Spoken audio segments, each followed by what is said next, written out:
Fatma, nakushukuru sana.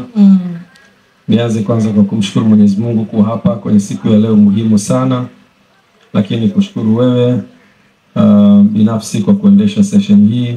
Nashukuru kaka zangu ambao wako kushoto kwangu, lakini nashukuru viongozi wa Club Young Africans ambao wamehudhuria. Niwashukuru viongozi wa vilabu mbalimbali pia ambao wamehudhuria. Niwashukuru sana wanahabari kwa kujitokeza kwa wingi kwenye hafla yetu ya leo. Najua kuna Watanzania kadha wanatazama kupitia vyombo mbalimbali vya habari ikiwemo Azam TV. Mimi naitwa Hersi, ni kijana wa Tanzania. Background yangu ni civil engineering. Nimesoma Tanzania na nje ya nchi. Lakini katika kazi kubwa ambayo leo inatukutanisha hapa ni sisi wa Tanzania kuona kwa namna gani tumeweza ku-elevate mpira wetu, ku-elevate level ya ligi yetu ya Tanzania, ku-elevate vilabu vyetu ambavyo vinashiriki kwenye mashindano ya ndani ya nchi pamoja na mashindano ya nje.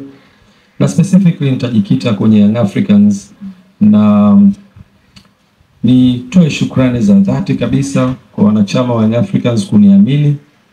Lakini imani hii haikuja bahati mbaya.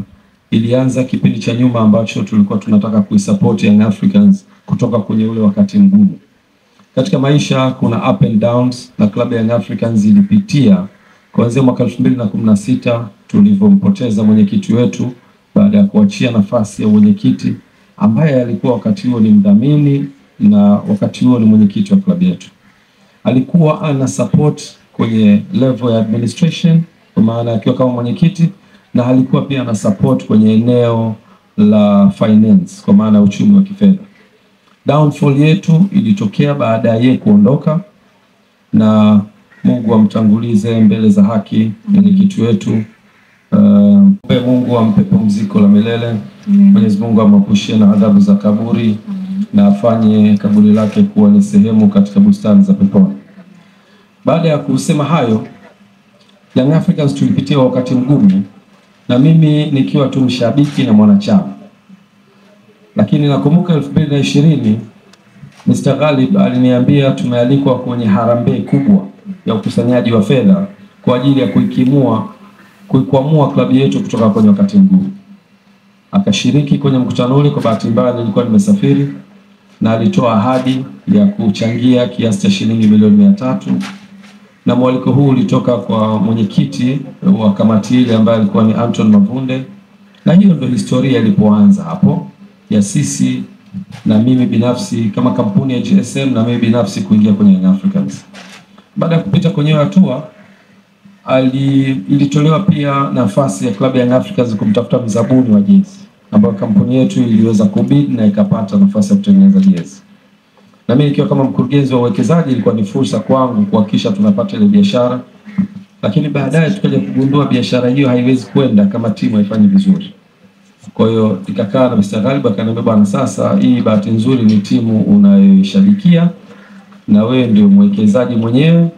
Fanya jitihada sasa ili biashara ifanikiwe kuhakikisha una elevate level ya timu. Basi nikaja kwenye nafasi hiyo ya kibiashara, lakini kuhakikisha tunainua thamani ya klabu yetu ya Young Africans.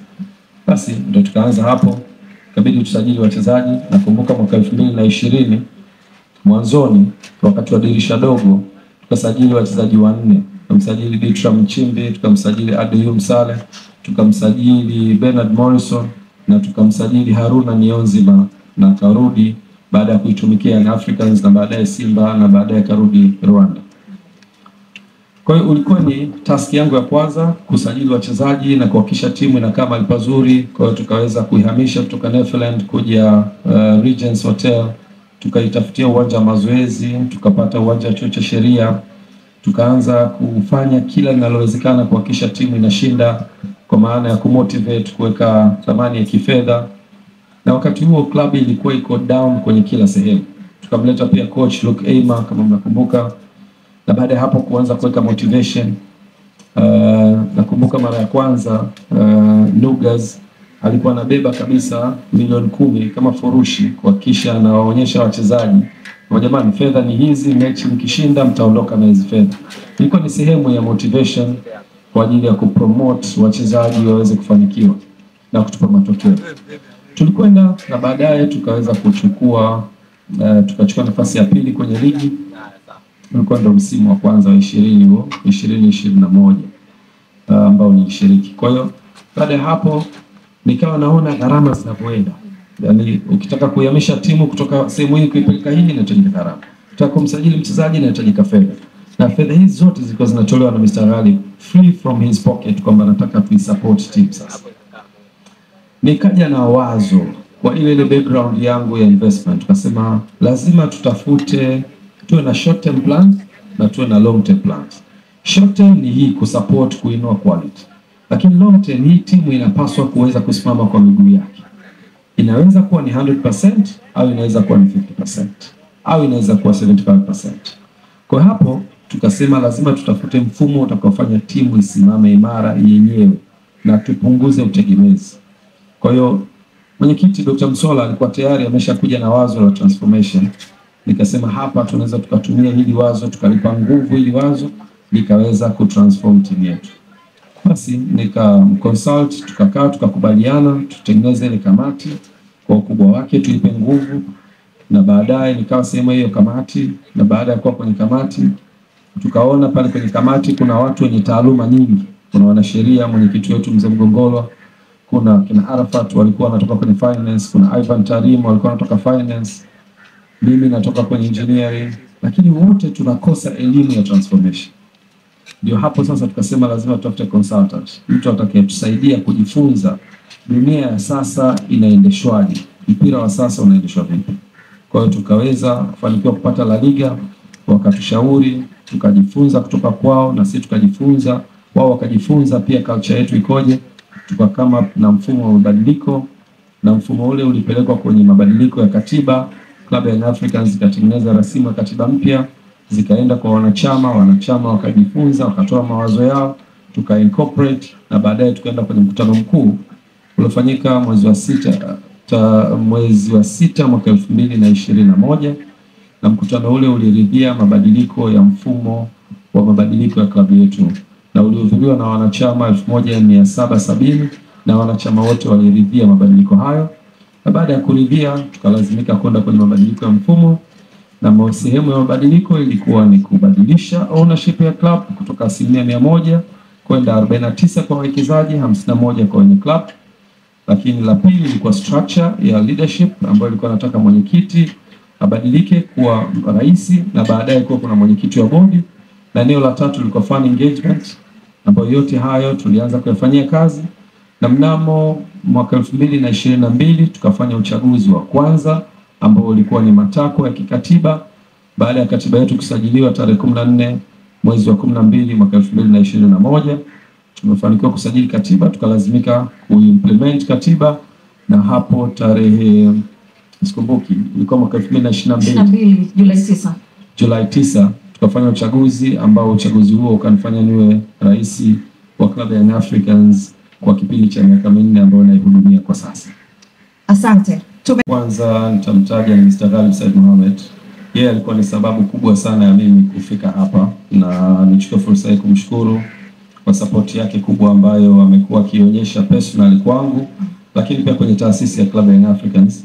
Nyuma ya haya mafanikio kumekuwa kuna mawazo, kumekuwa kuna ushauri, kumekuwa kuna guidance, na watu wengi ambao wamekuwa wakinipa ushauri. Nisiwezi kuwataja watu wote hapa, lakini wamekuwa ni sababu kubwa ya hiki. Na ni kweli wakati naingia madarakani kama mwenyekiti wa club, nafikiri inaweza kuwa ni mwenyekiti mwenye umri mdogo kuliko wenye viti wa vilabu hivi vikubwa katika historia yake. Miaka 30 kitu haikuwa rahisi kukabidhiwa Young Africans. Kitu gani ambacho kilinifanya nichukue hii dhamana? Kwanza ni dhamira yangu ya kutaka kusaidia klabu yangu ya Young Africans ambayo ni klabu ya mzee wangu marehemu. Lakini la pili ni dhima ambayo tulikuwa nayo kama community ambayo tulikuwa tunaitaka. Young Africans ni klabu kubwa kuliko zote kwa umri hapa Tanzania. Haiwezi kwa klabu ambayo inaweza kupitia shida wakati kuna watu wenye uwezo wa kuisaidia kwa hiyo. Kwa hiyo naweza kusema nili abandon my professional career kama civil engineer na kuweka jitihada kwenye mpira. Hilo ni eneo la pili. La tatu ni kuungwa mkono kwa uongozi wetu kwa wanachama na mashabiki. Wanachama na mashabiki waliweza kutupokea vizuri sana. Waliamini kabisa ya kwamba brain zetu zikiungana kwa pamoja, kwa wajumbe wa kamati ya utendaji, makamu wa rais, pamoja na viongozi mbalimbali ambao tunaweza kusema ni brain nyuma ya Young Africans, tunaweza kufanikiwa. Challenge ya kwanza ilikuwa ni umri, naonekana ni kijana mdogo. Challenge ya pili ni kwamba sijawahi kuonekana kwenye uongozi wa mpira, kwamba kuongoza vilabu mbalimbali. Na hicho kilikuwa kinatia wasiwasi. Na wasiwasi huo ulikuwa ni haki kwa hawa watu kuwa na wasiwasi. Lakini nataka niwaambie, vijana sisi wengi sana tuna uwezo mkubwa sana. Na kitu ambacho tunaweza kukifanya ni kuhakikisha tunapewa nafasi. Na tukipewa nafasi, naamini hata hapo watu ambao wako nyuma ya hizi kamera wana uwezo mkubwa sana hata kwa umri wao mdogo waliokuwa nao. Kwa hiyo cha kwanza ni kupewa nafasi vijana na kuaminiwa. Lakini la pili ni sisi vijana kutendea haki hizo nafasi zetu. Nikiri ya kwamba haikuwa rahisi, lakini tumepambana na naamini vijana wengi wanaweza wakiaminiwa. Tumepata guidance kwa viongozi wetu wa juu, nikianza na mwenyekiti wetu wa bodi ya wadhamini Mzee Mkuchika, wajumbe wa bodi ya wadhamini kina Anton Mavunde, Mheshimiwa Mwigulu, Abbas Tarimba, mama yetu Karume. Hao wote wamekuwa ni mentor kwenye uongozi wetu, lakini pia viongozi mbalimbali ambao wametusupport. Kwa hiyo vijana tukipewa nafasi tunaweza, na hii ni mfano tosha kwa kijana mdogo kupewa club kama Young Africans na akaitendea haki.